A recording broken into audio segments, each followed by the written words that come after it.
Hello guys, আজ আমার গুলুমার জন্মদিন। 13 বছর পার হলো। আজকে গুলু জন্মদিন, বার্থডে।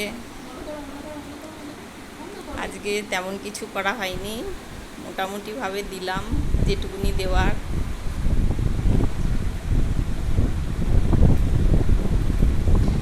গুলু আজকে গুলুর ফেভারিট জিনিস হয়েছে, যদিও গুলু এখন খাওয়ার জন্য ভীষণভাবে ব্যস্ত হয়ে পড়েছে।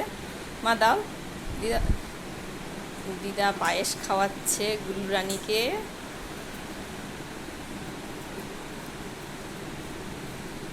আর একটু খাও,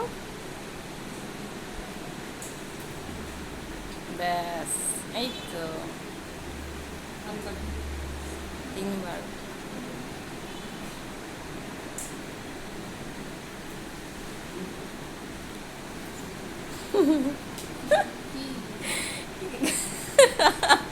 এইটা বেলায় ঠিক হাত পেতে কি সুন্দর নিয়ে নেয় সবাই। ঠিক আছে, টাটা। গুলো এখন প্রচণ্ড খিদে পেয়ে গেছে, 3টে বাজে। গুলো এখন খাবে। Tata, bye bye.